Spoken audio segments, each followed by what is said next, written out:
The lack of clarity from Ineos is causing problems to the progress of the rebuild. Welcome to the United Hotspot. My name is Webb. Like, subscribe, and share this video as we do get to scrutinize what's going on with Ineos as we fast approach the summer transfer window. The season is ending this weekend, guys, but guess what? Manchester United has no clarity on who the manager is or will be going forward, and this is causing a lot of issues. You had Bruno Fernandes still sounding uncertain about his future, talking about whether if the club wants him, if they want him, he will stay. If they don't, he will leave. Manchester United players were looking angas after that game. They played like it was the last game for Eric Ten Hag or for some of themselves, but they're also not sure about whether they are leaving or not, most of them at least. And some who are supposed to be extending contracts cannot because they don't know whether the manager is Eric Ten Hag, is he staying, is it a new manager coming in? And guys, time is flying so fast. And the more painful and worrying thing, I've spoken about this before. I told you that the longer Ineos take without pronouncing themselves on the manager, and they seem to want to do it after the FA Cup final, it might be a little too late because other clubs like Arsenal, other clubs like Man City are moving fast for the players, and these are the same players Manchester United wants. I'll give you a case in point: a striker. Arsenal do want to buy a striker. We know that for the longest time. And if you look at all the strikers that Man United has been linked with, the likes of Sexco, the likes of Tosin, all these are strikers that Arsenal too are interested in. Now, whereas Manchester United might think they have all the time to get these strikers in place. If Arsenal moves fast, I think they will have a better bargaining advantage or negotiating power because first of all, owing to their position, they are in the Champions League. They're a better team. Obviously, they are more competitive. Manchester United is slow. I think the only thing United has got to capitalize on is the fast movers advantage. You go sell your project early before these players are confused by Arsenal. So if you get a player committing to you, it might be difficult for them to pull back if Arsenal comes later or Liverpool or other clubs. And people were complaining about Liverpool and them coming out to pronounce themselves on their manager, that is Jurgen Klopp leaving with Arne Slot coming in. But it was a good thing, whereas it might have affected their performances to the end of the season. It was a good thing for the greater good of the club because you look beyond that manager, you're looking at a rebuild, then you're already communicating to the rest of the players who might want to come for that, you know what, this is the man who is coming. How you have time to do your research about him, to weigh your options if you like him or not, so that by the time the window comes on and the club approaches you, you have a proper understanding of what's going on. But with Man United now, there is still a lag, and it's clear that even the players themselves don't know what's going on, and that's extremely dangerous. So it means we might lose out on potential signings. Players who would hitherto have wanted to join United will choose not to because either we'll go late, which we've seen before. We've missed our top targets because we've been moving late. We thought Ineos would come in and things would be moving fast, but they seem to be slowed down. Now, of course, there are reasons that could be, that could be attributed to, because first of all, we know that it is an unusual partnership between Ineos and the Glazers. That whereas the Ineos are running football, ultimately the Glazers are still in charge of Manchester United. So they could probably be the ones slowing them. But also the fact that there's a lot to do might also be slowing them. But most importantly, Dan Ashworth's arrival is a big issue. It's mainly what is slowing down everything they need to do because the role that Dan Ashworth has got to have at Manchester United is a significant role, but unfortunately he can't work. And Sir Jim Ratcliffe admitted to that. Unfortunately, the guy is on a gardening leave, but he can't work until he's out of his gardening leave, which is, can only happen if the negotiations go well with Newcastle United. Now, if they don't, there is no way they can do anything. So are they now hitting a deadlock? Is it a dead end now? Is it a proper deadlock for Ineos? Don't they have a plan B in the event that they completely fail to get Dan Ashworth, for example? If Newcastle fail them, what then will happen? Will they wait for 2 years for his contract to run out? What exactly will they do? So all this everything happening seems to be slowing down what fans thought was going to be an exciting fast process. Remember at the back of your mind that Sir Jim Ratcliffe himself said we judge him after 3 years. Now, if things are going to happen after 3 years, by now we can't afford to lag behind when it comes to this summer transfer window. But already it seems Manchester United is, and there is concern because now Sesco is attracting the attention. I will talk about him later at length. But a player like Sesco, who has been linked with Man United, is attracting the attention of Arsenal, and they could be having they could have made a quick approach, because before they wanted Ivan Toney, but they seem not to have been impressed by Toney when he came back from that long period of not playing. Perhaps they are moving on, and Sesko is now a player they are clearly targeting. That's the striker from RB Leipzig.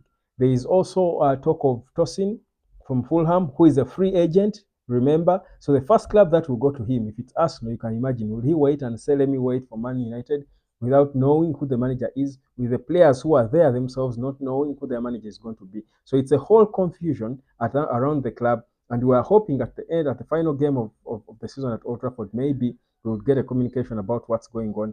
But trust me, things seem to be slow, and they must be seeming as more difficult than we thought for Ineos to handle. So that's what's happening at Manchester United. So the lack of clarity from Ineos is causing,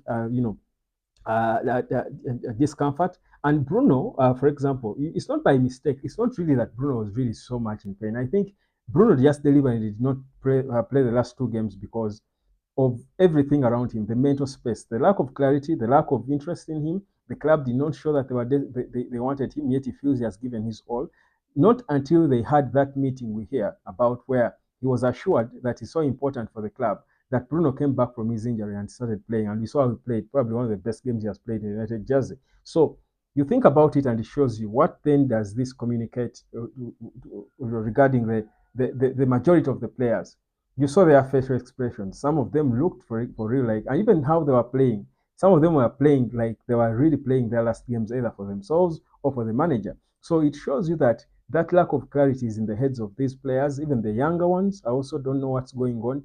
They don't know where the project is headed, and that shows you that there is a lack of a strategy. That Ineos might have come in and made the changes, fired the people they fired, but they are still yet to communicate a proper a plan when it comes to the things that matter. And the things that matter in this case are the director of football. That's the direction where we're going to take as a football club, and most importantly, the manager. I heard the departing Rafael Varane say that he thinks Ineos has a good plan. A good plan can only be as good as it's implemented. It cannot be just a plan on paper. The implementation a good plan can be lost in implementation. And implementation means timing. When do you do what? At what point do you do what? If you drag a bit, you're not alone. It's not a man race. You are in a battle with so many other clubs. You're trying to get yourselves up. There's a lot of hope and expectations. All eyes on you. Trust you me, things might head south.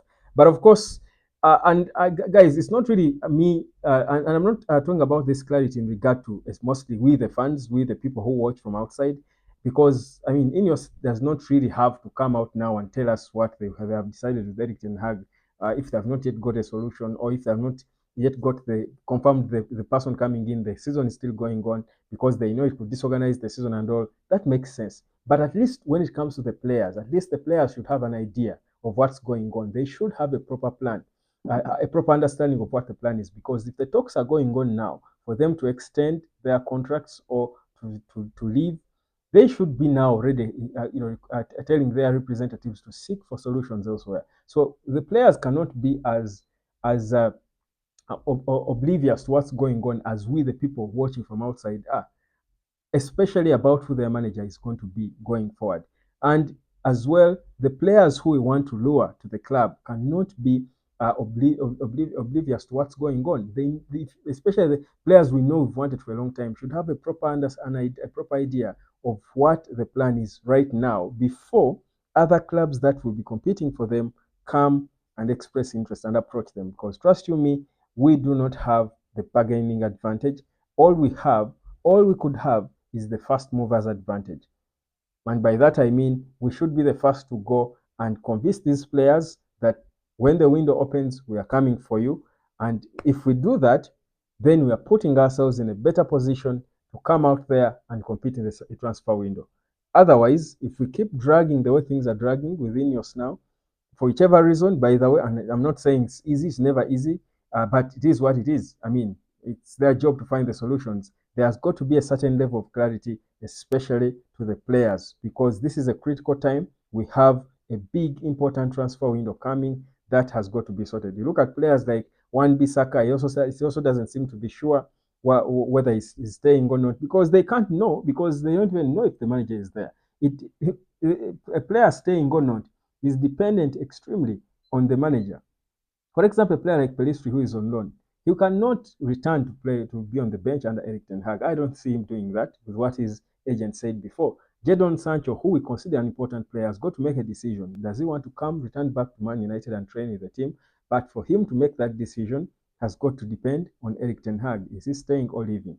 By now, if that still is not known, trust you me, put yourself in the shoes of these players. What would be going on in your mind? So that should give you a proper idea of what's going on and the impact of whatever that's going on or whatever is not going on at Manchester United that it has on the whole process that we are trying to put together. This is not good. My name is Webb. This is the United Hotspot. I just wanted to highlight for you the situation to paint for you a picture of what's going on, that things do not seem to be moving according to plan. And mostly it is because of Newcastle, who are dragging the acquisition of Dan Ashworth. But from what we get, Ineos, I think, were overly confident in themselves that they would get Dan Ashworth. They would somehow bend Newcastle, low and get Dan Ashworth. Uh, Perhaps that's why they didn't put in place a plan B. And if there's no plan B, meaning things might drag, so they are now just trying to work around the corner to see a solution, or they might be forced to stick with certain players they may not want, because as they buy time to draft a proper plan.